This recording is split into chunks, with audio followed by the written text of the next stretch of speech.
ధాన్యం రైతులను మొంతా తుఫాను నిండా ముంచింది.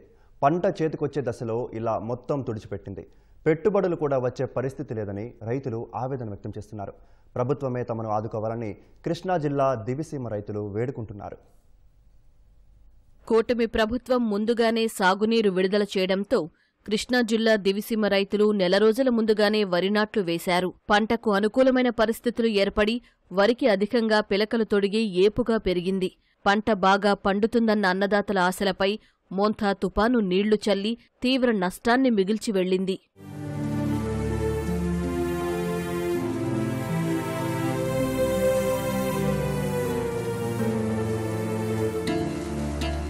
కృష్ణా జిల్లా ఘంటసాల మండలం దాలిపర్రు పరిసర గ్రామాల్లో వరి పైరుకు కంకులు వచ్చి పాలు పోసుకుంటున్నాయి.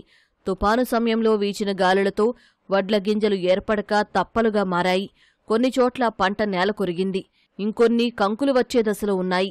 వ్యవసాయ అధికారులు నేలవారిన వరి పంటలకు, మొలకలు వచ్చిన పంటలకు మాత్రమే పరిహారం కోసం నమోదు చేస్తున్నారని, తాలు తప్పలు వచ్చిన పంటను నమోదు చేయడం లేదని రైతులు ఆవేదన చెందుతున్నారు. నేను 50 ఎకరాలు వ్యవసాయం చేస్తాను. దాంట్లో 30 ఎకరాలేమో 10-6 పెట్టాను, 5 ఎకరాలేమో 13-18 పెట్టాను.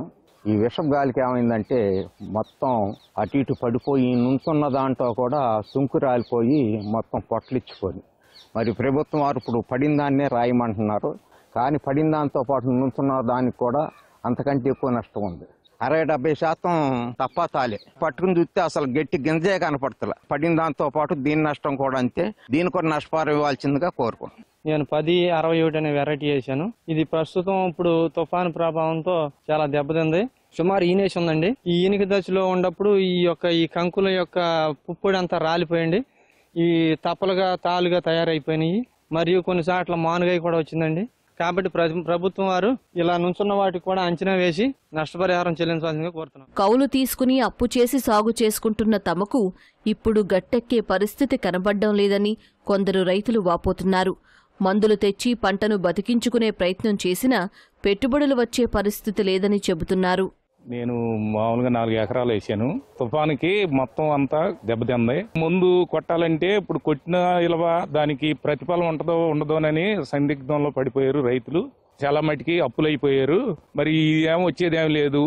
నెక్స్ట్ క్రాప్ వేయాలంటే ప్రభుత్వం ఏదైనా ఆదుకుంటే మేము వేయటానికి వీలవుతుంది. ఇది మేము సుంకు దశలోను పోత దశలో మాకు ఈ తుఫాను వల్ల బాగా దెబ్బతిని ఉన్నాయి పొలాల్లో. 4 వంతుల్లో వంతు కూడా మాకు వచ్చేటట్టు లేదండి. వ్యవసాయం ఖర్చులు కూడా వచ్చేటట్టు లేవు. మాకు ఈ కోత కోయటం కూడా ఆ ఖర్చులు కూడా వచ్చేటట్టు లేవు. 2 ఎకరాలు వేసాం. మొత్తం పడిపోయింది వానకి. అందుకే వచ్చేదే ఎంతో పోయేది ఎంతో. అప్పు 50-60 వేలు అయిపోయింది. ఇప్పుడు పనికిరాదని ఒరిగిపోయిందని ఉరిగిపోతుందని కోసుకుంటున్నాను. పాలు అన్ని తప్పలే, అదన్నా తింటదని. ఇప్పుడున్న పరిస్థితుల్లో వరి పంట దిగుబడులు సగానికి పైగా తగ్గిపోతాయని అన్నదాతలు ఆవేదన చెందుతున్నారు. ప్రభుత్వం ఆర్థిక సాయం చేసి ఆదుకోవాలని కోరుతున్నారు.